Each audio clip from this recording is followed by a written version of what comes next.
우선 플룻부터 얘기를 하자면요. 플룻이란 악기는 저음부터 고음까지가 3옥타브에 걸친 소리를 내게 되는데 가장 낮은 음이 가온다예요. 근데 이 가온다 음을 내려면은 모든 키를 다 누른 상태에서 아주 약하게 이렇게 불었을 때 가온다 도 소리가 납니다. 그렇게 아주 약하게 불어야만 이 소리가 난다는 것은 무슨 의미냐면 소리가 셀 수가 없다는 얘기죠. 소리가 아주 약하게 나기 때문에 만약에 이 전체 오케스트레이션을 예를 들어 뭐 포르테 소리를 내고 싶다라고 하는데 플룻을 가온다 음으로 딱 써서 즉 플룻의 가장 최저음이죠. 그렇게 되면은 이 플룻은 하나마나인 거예요. 다른 악기들에 전부 다 묻히게 되기 때문에 아예 들리지가 않습니다. 제가 여기 악보 하나 띄울 건데요. 이 악보에 보는 것처럼 최저음 가온다에서 그 위에 미 정도까지는 아주 소리가 약하게 날 수밖에 없기 때문에 쉽게 묻힌다는 사실을 알고 있어야 되겠고요. 이런 점을 다 감안을 하자면 미디로 오케스트레이션을 찍는다 하더라도 플룻을 이렇게 아주 낮은 음역에서 쓸 것 같으면 전체 오케스트레이션의 소리가 아주 여리게 날 때 그럴 때는 이 플룻의 최저음을 써도 됩니다. 들리니까요. 근데 이 전체 오케스트레이션의 소리가 센 부분이 나온다 그러면은 최소한 이 정도 음역 이상으로는 나와줘야지 플룻이 제 역할을 한다는 거죠.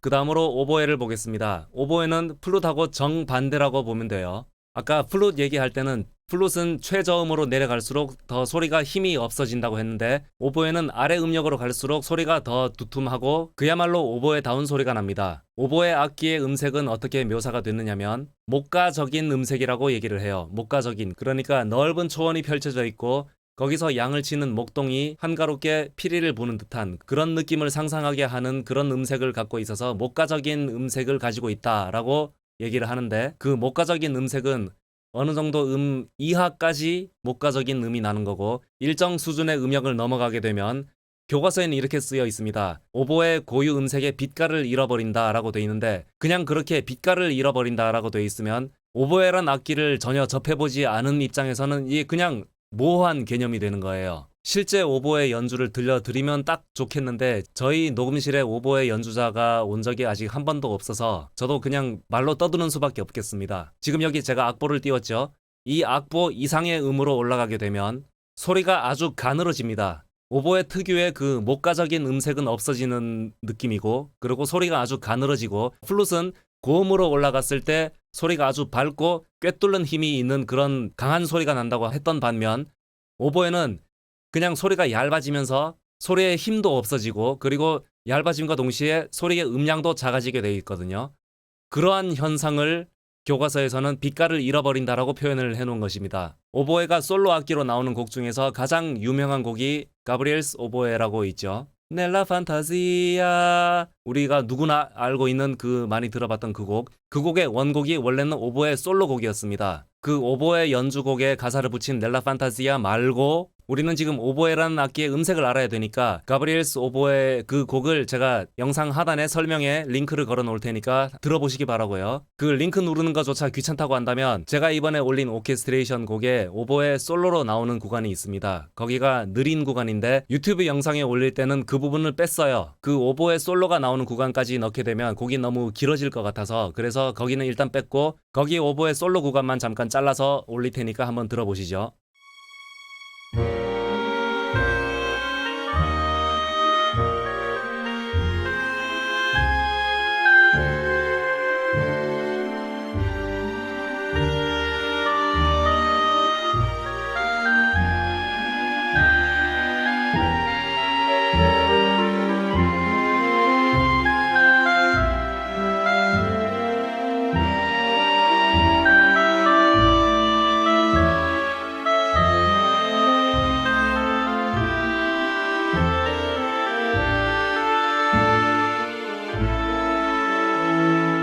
그 다음으로 클라리넷 보겠습니다. 클라리넷은 지금 제가 중음역이라고 해놨는데 이게 중음역부터 해서 고음역까지 소리가 전 음역에 걸쳐서 다 잘 나는 악기가 클라리넷입니다. 클라리넷은 저음역부터 고음역까지 소리의 볼륨도 상당히 고른 편이고요. 그리고 저음역에선 소리가 상당히 두툼하고 고음역으로 올라가도 아까 오보에는 일정 수준의 고음으로 올라가게 되면 빛깔을 잃는다라고 했는데 클라리넷은 모든 음역에 걸쳐서 소리가 다 잘 나는 편입니다. 그런데 각 음역마다 음색은 조금씩 달라요. 클라리넷이 저음역으로 가면 상당히 두툼하고 묵직한 소리가 나고 고음역으로 가도 소리가 밝고 힘차게 납니다. 실제 악기가 연주되는 걸 보면 그런 차이가 바로 느껴지는데요. 실제 악기만큼 그렇게 뚜렷하게 구현이 된 것 같지는 않아 보이는데 뭐 어쨌든 미디는 그래도 실제 악기를 흉내를 낸 거니까 우리같이 미디로 오케스트레이션을 하는 사람이라면 클라리넷은 그런 음색적인 특징이 있다는 것만 알아두면 되겠고요.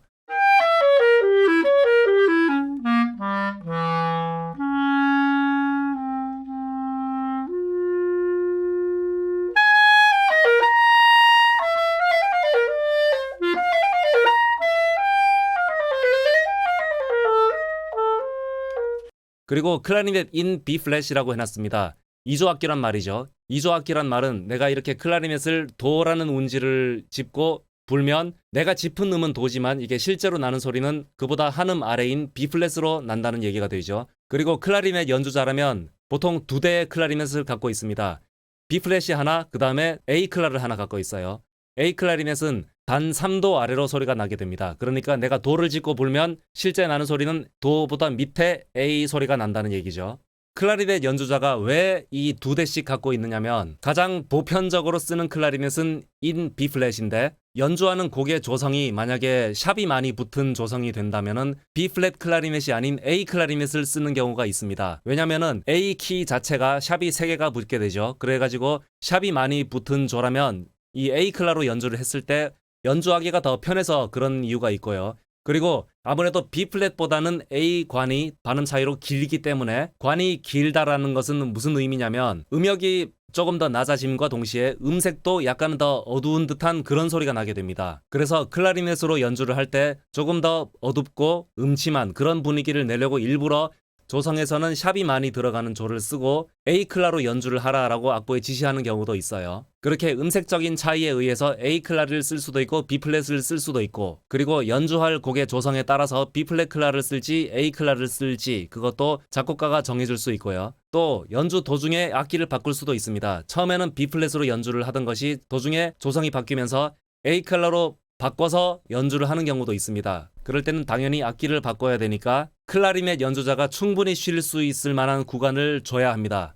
그렇게 쉬는 구간을 많이 주고 그 사이에 연주자는 악기를 바꿔서 불게 되는 거죠. 이 클라리넷은 리드를 쓰는 악기입니다. 아주 얇은 나무 조각으로 된 그 리드를 마우스피스에 끼워 넣고 이러고 부는 건데 그 리드가 나무로 된 소재이기도 하고 항상 수분이 촉촉하게 젖어 있어야지 리드가 제대로 떨어서 소리를 내주기 때문에 연주자들은 항상 이 리드를 물통에 담궈 놓든지 아니면 입에 물고 있습니다. 그렇게 해가지고 리드가 촉촉해지게 되면 이제 그때서야 연주를 시작하게 되는데요. 그러니까 B 플랫 클라리넷으로 계속 연주를 하던 것이 도중에 A 클라로 바꿔라 라고 한다면 악기를 바꿔서 이렇게 자세를 잡는 것도 있고 그 다음에 A 클라리넷에 끼워 놓은 그 리드가 촉촉하게 젖기까지 어느 정도 시간도 필요할 테고요. 그래서 입에 계속 물고 있든지 아니면 물통에 담궈 놓든지 그렇게 리드를 적셔 놓을 시간도 어느 정도는 필요하기 때문에 그래서 연주 도중에 악기를 바꿔야 할 일이 있으면 그 연주자한테 충분히 긴 시간을 주고 충분히 준비를 한 다음에 연주를 들어가라 라고 악보에는 다 그렇게 지시를 합니다.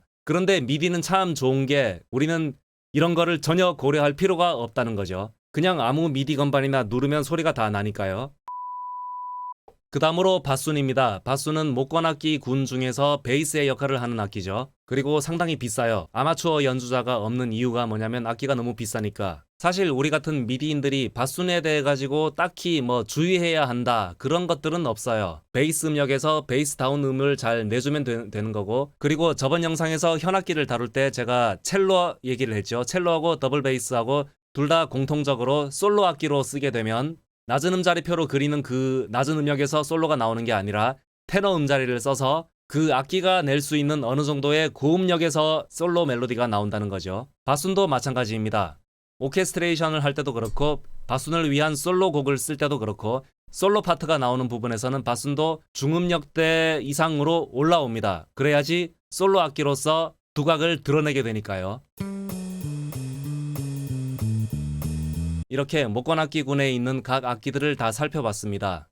오케스트레이션에서는 목관, 금관, 현악, 타악 이렇게 크게 네 파트로 나뉘죠. 일단 타악에서는 음정이 없는 악기가 많기 때문에 타악은 일단 제외를 하고 목관, 금관, 현악 중에서 소리를 블렌딩 한다는 말을 씁니다. 그게 뭐냐면 예를 들어 C 코드를 만들어 본다고 칠게요. 도미솔도라는 음을 이 목관악기군에 있는 네 가지 악기가 도미솔도를 불 때 하고 금관악기로 도미솔도, 현악기에 도미솔도를 했을 때 그렇게 소리를 섞었을 때 가장 잘 섞이지가 않고 섞기가 어려운 악기가 바로 목관악기 군에 있는 악기들입니다. 왜냐면은 플룻, 오보, 클라, 바순이 각각 다 다른 음색을 갖고 있기 때문에 그래요. 그리고 음색도 다른데다가 각 음역별로 가진 그 소리의 특징 그런 것도 다 다르기 때문에 목관악기 군에 있는 그 네 가지 악기로 가지고 화음을 쌓을 때 소리의 블렌딩이 가장 어렵습니다. 그리고 소리의 블렌딩이 가장 쉬운 악기군은 현악기가 돼요. 왜냐면은 바이올린, 원투, 비올라첼로, 더블 베이스 이렇게 쭉 가면서 음색이 크게 차이가 나지 않아서 그렇습니다. 그러니까 쉽게 말하자면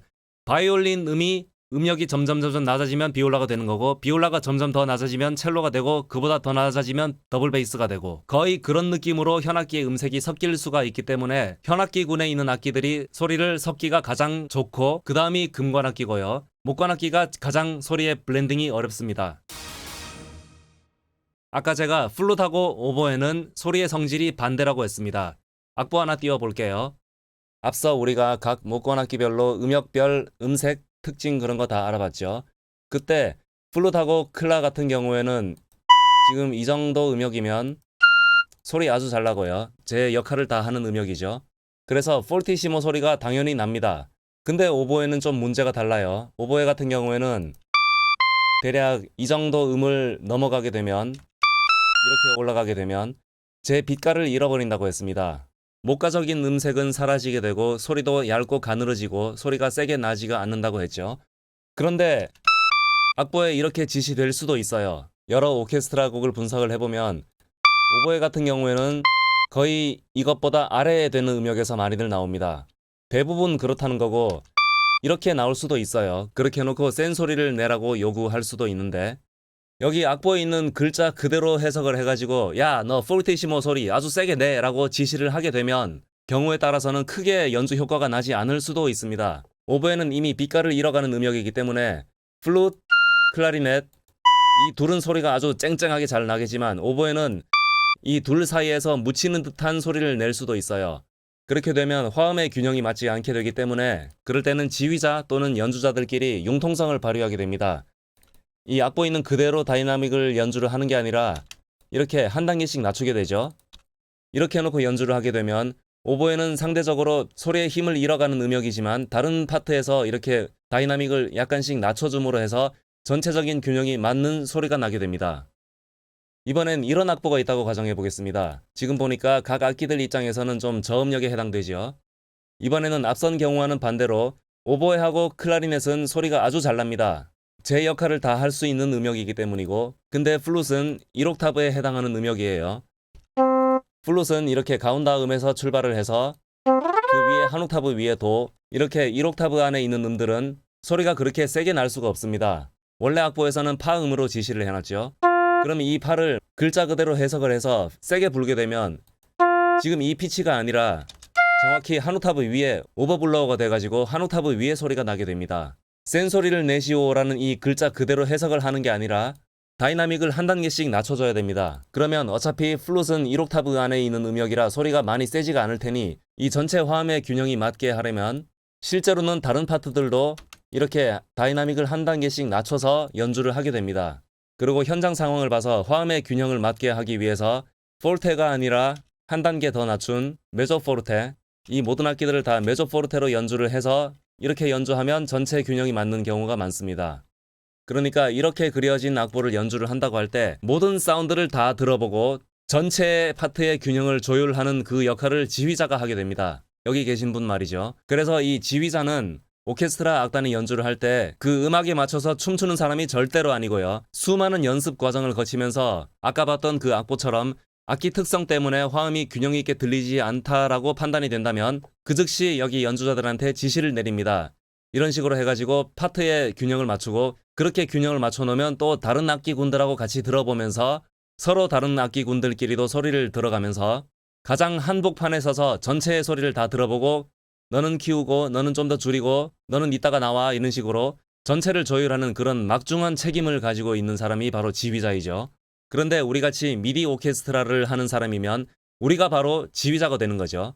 이 얼마나 좋은 세상입니까? 이 모든 악기들이 다 가상악기로 들어가 있고 우리는 일일이 사람한테 뭐 저거 해라 이거 해라 시킬 필요가 없이 그냥 컴퓨터에서 볼륨을 줄이면 되고 낮추면 되고 그렇게 컴퓨터에다가 지시를 하면 컴퓨터가 바로 우리의 의도대로 소리를 만들어주는 그런 세상이 됐다는 거죠. 물론 지금 가상악기가 아무리 잘 발달이 돼도 이 실제 오케스트라의 그 현장 사운드는 절대로 따라갈 수 없습니다. 이런 식으로 목관악기들은 소리의 빛깔과 크기 그런 것들이 다 다르기 때문에 실제 오케스트레이션에서는 그런 거를 다 고려를 해가지고 음역들을 다 조정을 해줄 필요가 있습니다. 미디는 그런 게 전혀 없죠. 소리가 다 잘 나니까. 그러니까 어차피 미디니까 이런 거 다 상관없다라고 생각을 할 수도 있겠고요. 만약에 조금이라도 실제에 더 가깝도록 만들고 싶다면 이런 점들을 다 참고해 볼 필요는 있다고 생각합니다. 이상으로 미디 작편곡가로서 알아둬야 할 목관악기에 대한 기본 상식에 대한 얘기를 했고요. 오케스트라 곡 실전 분석을 하면서 목관악기에 대해 가지고 더 알아야 할 내용들은 그때그때 다시 보충을 하도록 하겠습니다. 그 다음으로는 금관악기가 이어집니다.